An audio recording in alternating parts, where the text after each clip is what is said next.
Assalamualaikum and salam sejahtera. My name is Muhammad Azam Izwan with now metric 99711. I am going to start our group presentation. We are looking at labor and employment system in Malaysia and Singapore. To start, what is industrial relation or IR? IR is how employers, workers, and the government work together.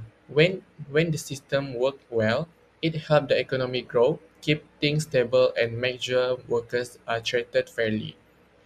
Today, countries must update their labor rules to stay competitive. The main goal of our report is to compare Malaysia and Singapore to find the best way to manage workers.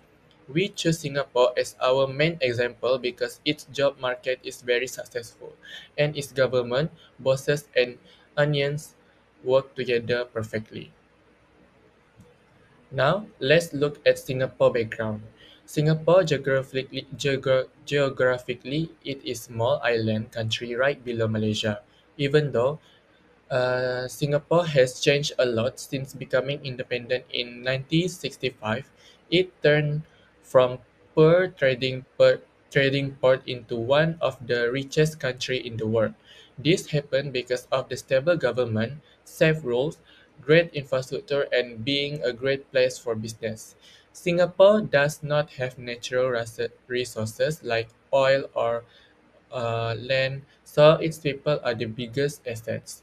The government spend a lot of money on education and training to make sure workers have high skill. A big reason for their success is that the government business owner and the worker unions always talk and work together to keep the peace. Now, let's talk about the people living in Singapore. It is very crowded city with many different races, mostly Chinese, Malay, and Indian. However, Singapore has a big problem. Its population is getting old very fast, and people are having a fewer babies. To fix the shortage of workers and keep the economy growing, they bring in many foreign workers.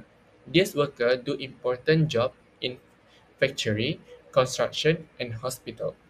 To get more local working, the government encourage women and older people to take jobs.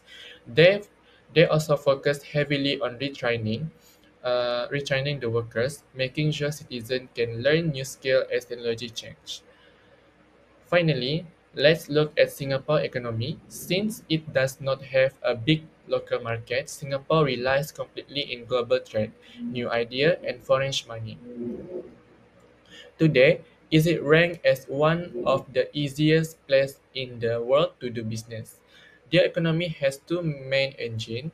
First is the service sector, which includes big global business like banking, finance, IT, and shipping. Second is the manufacturing sector, which make high-tech goods like medical tools and electronics. Like looking ahead, Singapore is investing heavily in digital tools to stay the top business hub in Asia. That's all of my part. I will now hand over the presentation to my team member to talk about the labor laws. That's all from me. Thank you. Singapore industrial relations system is based on tripartite approach involving the Minister of Manpower, Trade Union, which is National Trade Union Congress (NTUC), and for employers, Singapore National Employer Federation (SNEF). These three parties work closely together to maintain harmonized labor management, relation, and support economic growth. The system emphasizes collaboration rather than confrontation, mutual trust, information sharing, professionalism, and common goals. The government also supports worker and employer through employment law, which is employment acts, and initiatives such as Skill Future, which encourage lifelong learning and skill development. Now let's take a look at the number for 2025 of employment statistic. Singapore total population has reached 6.11 million. This includes 3.66 million citizens and a non-resident population of 1.91 million. The data show that our labor market is very strong. The employment rate for people aged 25 to 64 is at historical high of 83.3%.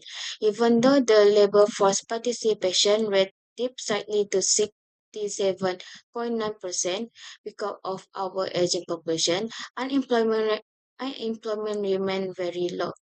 The overall unemployment rate is only 2.0%, with citizen unemployment standing at 3.0% and resident 2.8%. Next, I will explain the termination of employment in Singapore. Under the Employment Act, termination refers to the ending of the employment relationship between an employer and employee.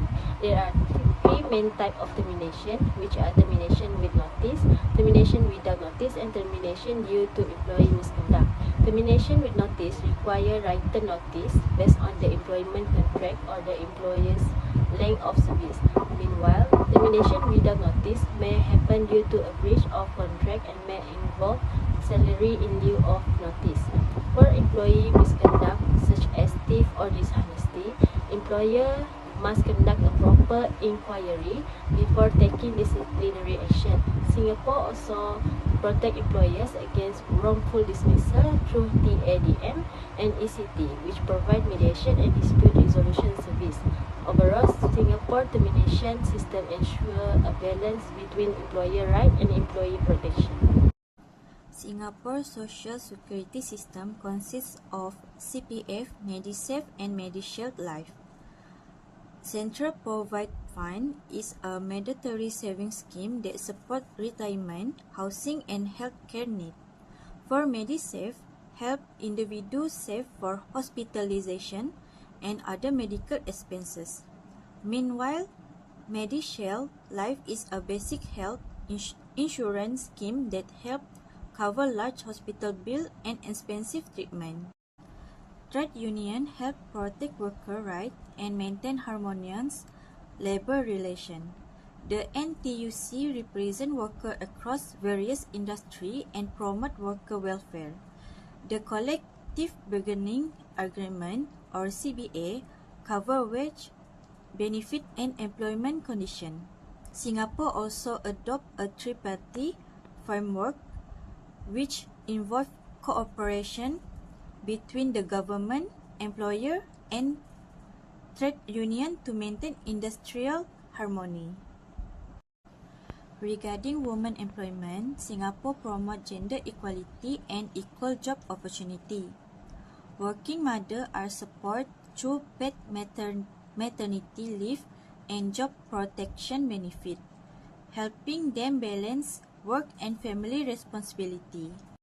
For youth employment, Singapore protects young workers through minimum age requirement and restriction on hazard work. Various training and skill development programs are also provided to improve employability and prepare young people for future career. Next, I will compare Singapore and Malaysia in terms of foreign workers and retirement age. For foreign workers, both countries rely on foreign labour to support their economy, but they use different approach. In Singapore, foreign workers are regulated by the Ministry of Manpower through a structured work pass system such as the employment pass, S-pass, and work permit.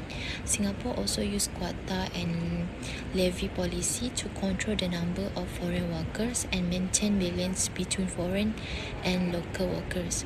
So in Malaysia, foreign workers are mainly employed in sectors such as construction, manufacturing, agriculture, plantation, and service. Their employment is regulated under the Employment Act 1955 and the Immigration 1959 per 63. Foreign workers help fill labour shortages and contribute to economic growth. For retirement age, Singapore has statutory retirement age for 63 years old with free employment opportunity available up to 68 years old. This allows experienced employees to continue working and contribute to the workforce. In contrast, Malaysia set the minimum retirement age at 60 years old under minimum retirement at 2012. This policy protects employees from being forced to retire early and promote job security. Okay, next I will compare Singapore and Malaysia in terms of working. For working hours, Singapore allows employees to work up to 44 hours per week, while Malaysia allows up to 45 hours per week. In both countries, employees are entitled to at least one rest day per week and overtime pay for extra working hours. However, Singapore focus more on flexible work arrangements such as hybrid work and flexible schedule to improve productivity and work-life balance.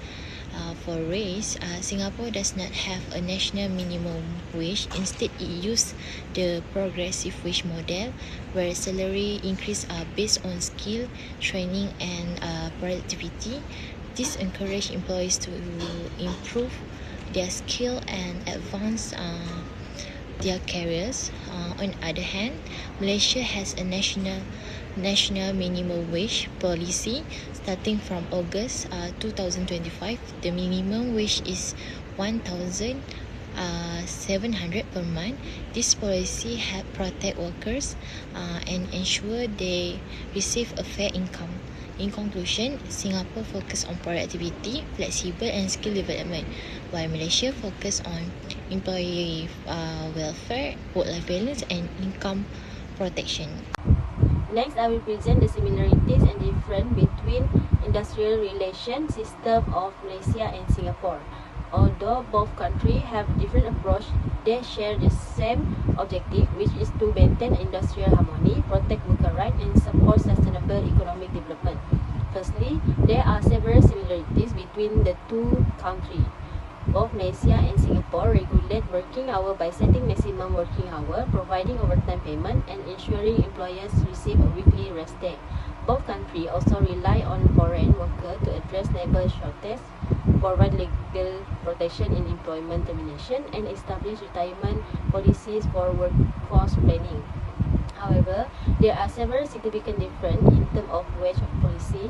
Malaysia implement a national minimum wage of RM1,700 per month, while Singapore adopt the progressive wage model, which focus on skill development, productivity, and career progression. Besides that, Singapore practice a tripartite approach involving cooperation between the government, employer, and trade union, while Malaysia relies more on labor law and formal institutions. Singapore also applies stricter foreign worker management through quota and has a higher retirement age compared to Malaysia. Based on the comparison between Malaysia and Singapore, it can be seen that both countries have developed industrial relation system according to their economic condition and workforce need. Although the approach are different, the main objective remain the same, which is to maintain industrial harmony and protect worker rights. Therefore, there is no perfect industrial relation system, as its effectiveness depends on how well it responds to a country's challenges. Both Malaysia and Singapore can continue to learn from each other's strength to improve worker welfare and support sustainable economic growth.